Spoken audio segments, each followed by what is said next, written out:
Yo, it's Saturday Morning Sitdown. Welcome back, September 2nd, and that means it's time for recess. School's back in session for all you kids out there, and I could not be more excited to not be a kid anymore. Well, we're doing this more for the parents. Now you don't have to worry about what they're doing during the day. Saturday now are back to more of its family time rather than Monday to Friday being family.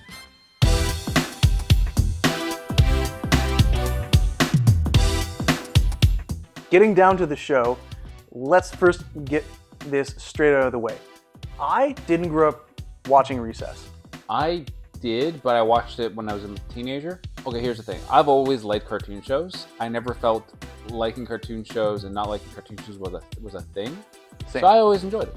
So I was already... It was the N64 era for me, and in terms of actual shows that I was watching, I was getting heavily into anime, but I mean I still loved the classics. It just Recess hit a little younger for me.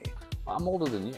I know you are. But yeah, I watched it just because it was around that time when I was in elementary school. So again, I wasn't the same age as the characters in the show. True. But it was still enough that I understood it. It's not like I'm in high school and you're like, oh, what's Recess? No, I got Recess. That's true, yeah. I guess I was still dealing with it as well, but you would think I would associate it with it, considering the character both A, kind of looks like me, and B, is named TJ. Well, to be fair, I don't think the kid has a beard. Fair, I probably did have a beard at that time. Nah, probably not. I wanted a beard at that time. We all wanted a beard at that time. All right, so I'm Tyler. I'm the nostalgia guy. I'm Justin. I'm the analysis guy. Despite not watching it as a kid, I actually did watch it more recently, actually. I didn't even remember from then, a couple of years ago, that it actually was broken into two parts, which I think is really smart from a storytelling perspective. It matches up. You had morning recess and afternoon recess. Because they understood their age group. I'm like, wow, I don't even realize that's an episode per 10 minutes. Yeah, you don't even realize it. So it's mostly for those people who don't have the attention spans. Probably going to keep seeing this when it comes to certain shows, just because that's how it was done in certain eras. Yeah, I know for a fact there's certain shows that do that. The attention span for kids is about 10-15 minutes. You know what? We're going to talk about kind of short stories anyways. Speaking of the first short story. Yeah. Oh. We were going to say the same thing. Yeah, yes. They kind of set up everything. It's actually very genius. When you look at the first title screen, right? You see all the characters in that title screen are in the first episode except for one character.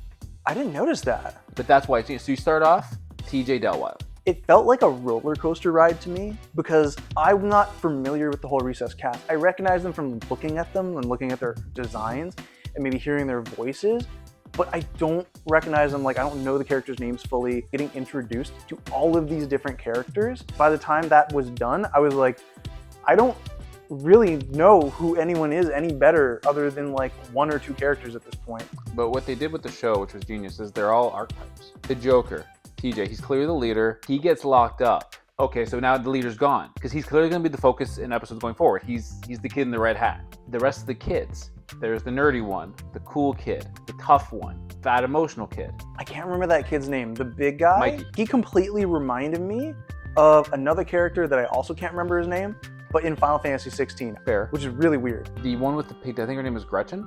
Yeah, Gretchen. Yeah, so it was Gretchen. Clearly the science one. How do we know she's science one? Starts with tomato surprise. Automatically know exactly what she's about. They started off, okay, boom, who are the most important characters? These five. Miss Finster. She's at the top. Yep. You clearly know she's the big bad. And when you look at the title sequence, the other big bad is the principal. You know that? He has a suit and the pink shirt. You know she's worse. Right away in the first episode, because she's the detention person, right? The kid with the curly hair, oh, that's her minion. Because why she gave him a cookie. That kid, man, snitches get stitches. I do want to sit down and actually watch through Recess, the whole series. I can't wait to see that kid get his comeuppance. If I remember correctly, he doesn't ever get his comeuppance because they're all archetypes. So he never gets it. There's gotta be an episode where he gets something. No, but then it reverts back. They set it up real good. And then guess what happens after that? You meet every character in the show. They talk about the Diggers. First go the Diggers. Love the Diggers. Sorry. First was the Guru Kid. Guru Kid was weird. I don't remember the order. Like I said, it was a whirlwind. I know. I think Guru Kid was first, then the Diggers.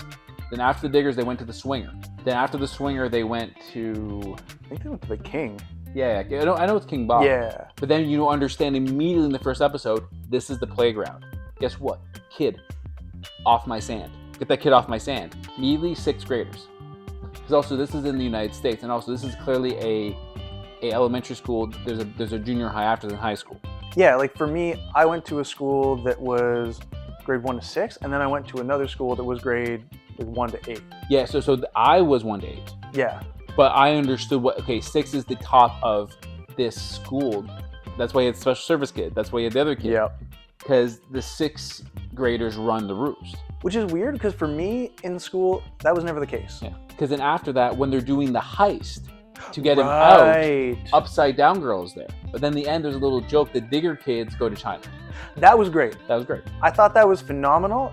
I don't know if they would get away with doing that same joke nowadays. No. Mind you, it's meant to show that the younger kids are animals. Oh yeah, then they went to the kindergartners. Kindergartners are savages. So again, they have all the archetypes already done. And that's in 10 minutes of the first episode. I loved it, but I think it was a little bit too quick. I would have preferred that be stretched over the entire runtime personally. But that's probably because I'm an adult. If I was a kid, I wouldn't have cared as much. No, because it's also, they're not talking about complex stories. Yeah. The second parter of this episode, the new kid, Gus, or Gustav. But that entire time I was just thinking Breaking Bad. Yeah, well, fair enough, I guess. But I'm like, oh man, Gus. Okay, yeah, no, he's nothing like Gus Fring. No.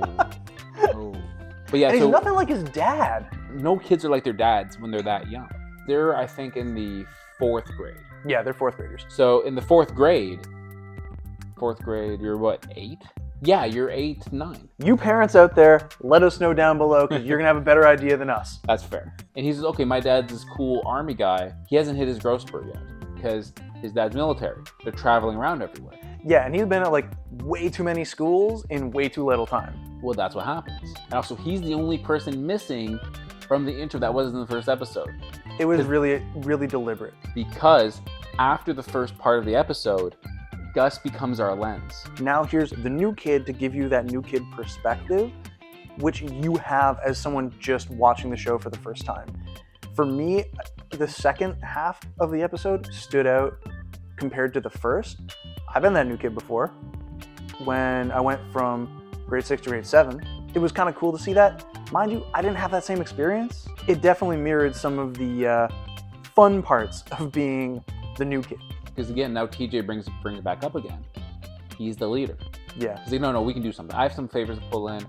He's kind of like the trickster. He's kind of like that street smart kid. Gus, when he gets there, oh, I'm just a new kid. This is the best part about it. They dub him the new kid.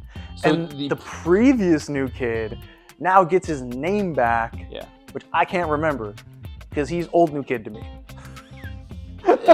His name's not important. He's not Gus. His name doesn't matter. Automatically, all the dynamics that were done in the last episode, they don't need to talk about the diggers. So now all these things that they introduced now, okay, now we're actually talking about a story. I thought it would have been a faster paced show, like going into this and watching it. Well, I guess rewatching it, but I've forgotten the first time I watched it. But that's a good thing because of the amount of chaos and the amount of characters going on. They don't have a B line. They don't have a B story.